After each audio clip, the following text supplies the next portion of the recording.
revue de presse.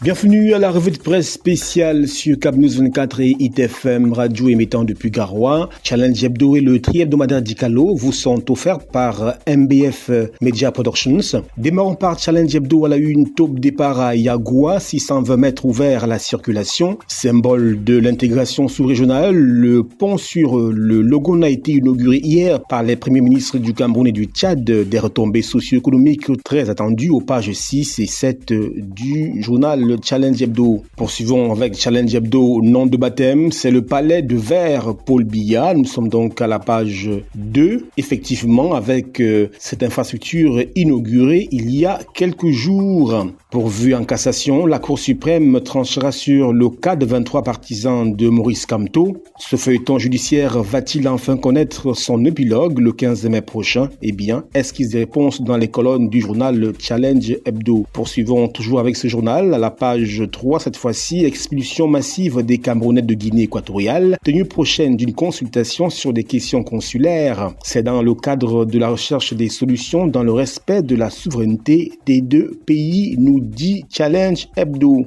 Toujours avec ce journal, coopération Cameroun-États-Unis, 75% de projets seront gelés en 2025. La suspension de l'aide internationale américaine n'en finit pas de drainer donc des conséquences négatives pour le Cameroun. Quittons la page 3 pour la page 4 de Challenge Hebdo. Lutte contre le paludisme. Le Fonds mondial exhorte l'unité dans l'éradication pour sauver des millions de vies et bâtir un monde plus sûr et plus prospère, nous fait-on savoir. Infection à VIH, les résultats encourageants du taux de prévalence. Pour le Comité national de lutte contre le sida, cette baisse n'est pas un fait du hasard. Eh bien, direction Challenge Hebdo pour plus de détails sur les raisons de cette baisse, bien évidemment. Poursuivons avec Challenge Hebdo à la page 5, cette fois-ci, assistance Manaouda Malachi au chevet de Jean-Paul Akono et Emmanuel Afenou. Les deux sportifs sont en situation sanitaire délicate à l'hôpital général de Yaoundé. Ils sont pris en charge par le gouvernement. Enfants de la rue, retirés de la route, ces jeunes victimes de préjugés, c'est le défi que veut relever le ministère des Affaires sociales à travers 3 jours de réflexion. Challenge toujours pleine du Logone, le pont de 629 mètres ouvert à la circulation. Les premiers ministres du Cameroun et du Tchad ont conjointement inauguré l'infrastructure routière de 620 mètres ce 28 avril 2025 en présence de plus de 10 000 personnes et personnalités venues du Tchad et du Cameroun. L'événement marque ainsi le top départ pour l'usage de cet ouvrage qui constitue la deuxième voie de liaison terrestre avec le Tchad, nous dit Challenge Hebdo, qui pousse la réflexion plus loin et nous parle des retombées de ce pont. Les enjeux socio-économiques d'un projet intégrateur nous sont livrés par Challenge Hebdo. Page 7, fleuve Logone. Un pont, 3 gros acteurs, toujours dans la même dynamique, pour comprendre les retombées et bien sûr la plus-value de ce pont entre Yagua au Cameroun et Bangor au Tchad. Éradication de la contrefaçon, les conflits de compétences plombent la lutte. Les douaniers et les agents de contrôle du Mines-Commerce se bousculent sur le terrain. Plus de détails avec Challenge Hebdo. 100 milliards de francs CFA en fumée, aucun secteur de l'activité n'est épargné. Les vins et spiritueux occupent le haut du pavé, nous fait-on savoir dans les colonnes de ce journal. Toujours avec Challenge Hebdo, santé publique du littoral, le gouverneur Iva Diboa installe le nouveau délégué régional. Le docteur Sorel Ngor Mebe a pris les commandes de la délégation avec des missions bien précises dont les grandes lignes nous sont livrées dans les colonnes de Challenge Hebdo, bien évidemment à la page 9. Sport football à présent, MTN League One vers un revirement de Bamboutos de Bouddha. Le président du conseil d'administration de cette équipe aurait présenté des excuses à l'instance fêtière du football national suite aux absences répétées de son équipe aux rencontres programmées Just Wait and See. Football toujours, Abdourahmane Amadou Baba charge à nouveau la FECA Foot. C'était au cours d'un entretien avec B-News, extrait de ses déclarations incendiaires dans ce journal. FECA Volley, les Lions du volley ont un nouveau staff technique. Direction ce journal pour plus de précision. Obsèque du pape François, le dernier hommage à l'évêque de Rome nous est livré dans les colonnes du journal Challenge Hebdo. Direction Côte d'Ivoire, Gbagbo lance le mouvement Trop c'est trop. Plus de détails dans ce journal. Voilà donc pour Challenge Hebdo, direction le tri-hebdomadaire d'Icalo à présent. À la une, Assemblée nationale, Palais de Verre Paul Biya, Glass House, le baptême qui divise. Le nouvel immeuble porte désormais le nom du chef de l'État Paul Biya. Le RDPC salue un acte de gratitude. L'opposition condamne à la page 3 de ce journal. VIH-Sida à la page 2, la prévalence baisse de 2,3% au Cameroun, nous fait-on savoir. Le Comité national de lutte contre le sida, CNLS, a tenu sa première session statutaire de l'année 2025, le 23 avril à Yaoundé, sous la présidence du ministre de la Santé publique, Manaouda Malachi. La lutte contre le paludisme est l'un des plus grands accomplissements de l'humanité en matière de santé publique, nous dit le tri-hebdomadaire d'Icalo. Parcourons notre journal, direction page 3, Assemblée nationale. Nous vous disions en grande une, Palais de Verre Paul Biya, un baptême qui divise sous la supervision du Premier ministre, chef du gouvernement, représentant personnel du chef de l'État. Le président de l'Assemblée nationale a procédé au baptême du nouvel immeuble qui porte désormais le nom de Paul Biya. Nous fait-on savoir. Appel à libération, la Cour suprême examine le cas de 23 militants du MRC le 15 mai prochain, nous dit-on. La bataille judiciaire pour la libération de quelques 23 militants du mouvement pour la renaissance du Cameroun pourrait donc connaître son épilogue au cours du mois de mai prochain et précisément le 15.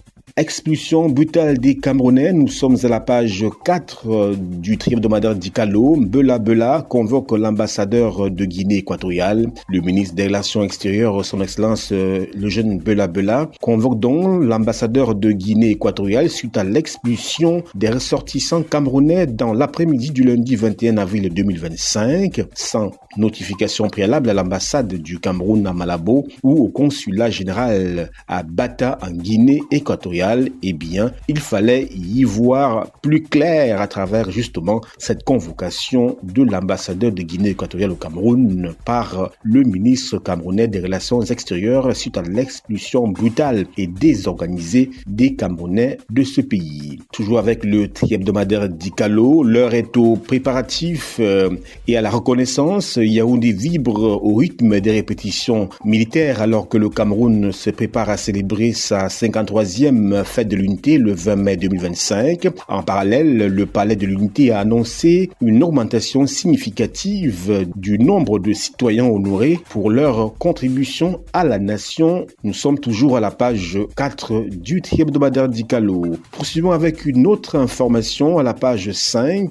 Conseil de cabinet, le gouvernement va en guerre contre la contrefaçon. 100 milliards de francs CFA, c'est la rondelette somme que le Cameroun paie chaque année du fait de la contrefaçon, justement ce phénomène qui fait perdre des milliards donc au Cameroun. Politique et société à la page 6, inauguration du pont sur le fleuve Logone. L'événement a eu lieu ce jour à Yagua dans la région de l'extrême nord. Une concertation animée par le secrétaire général des services du gouverneur de la région de l'extrême nord en présence des responsables du premier ministère a eu lieu auparavant pour justement préparer l'événement qui s'est déroulé ce jour du côté de l'extrême nord. Ce pont construit pour 74 milliards de francs CFA va donc relier le Cameroun au Tchad et faciliter le commerce et bien évidemment l'intégration dans la sous-région Afrique centrale. Il s'agit donc bien évidemment d'un exemple d'intégration dans la zone CEMAC à travers justement ce pont construit sur le fleuve Logone.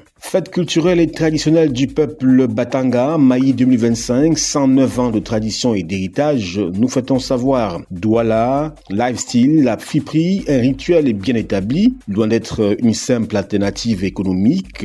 La friperie, ou la vente des vêtements d'occasion, s'est imposée comme une pratique culturelle influençant les habitudes vestimentaires d'une large portion de la population doualaise, nous dit le tri-hebdomadaire d'Icalo à la page 8.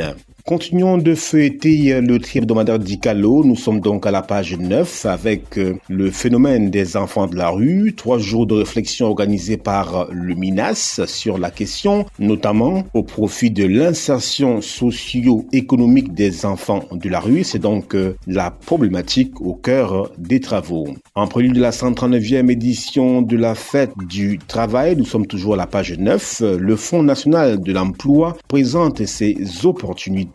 C'était donc le mercredi 23 avril 2025 sous le regard bienveillant de nombreux chefs d'entreprise, de jeunes à la recherche de l'emploi, des étudiants et des élèves des centres de formation professionnelle. Autre chose à présent, sport à Lioum Sidi, des arbitres prennent 50 000, 100 000 pour gâter les matchs. Nous sommes à la page 10 pour lire toute cette situation difficile à laquelle font face les arbitres au Cameroun. Toujours avec Dicalo, hôpital général de Yaoundé, le ministre santé au chevet de 2 sportifs en détresse. Nous sommes à la page 11. 2 sportifs de haut niveau en mauvaise posture à l'hôpital général donc de Yaoundé ont reçu le vendredi 23 avril 2025 la visite du ministre de la Santé publique, le docteur Manaouda Malachi. Nécrologie à présent, obsèques du pape, 150 000 personnes dans les rues de Rome en Italie pour justement exprimer leur dernier hommage au pape décédé il y a quelques jours seulement. Dicalo nous parle également de Kevin Farrell, un proche du pape François, pour assurer l'intérim en attendant bien évidemment la désignation d'un nouveau pape. Voilà madame, monsieur, c'est la fin de la revue de presse spéciale. Le tri hebdomadaire Dicalo et Challenge Hebdo passé en revue de fond en comble avec le concours de MBF Media Productions. Au revoir.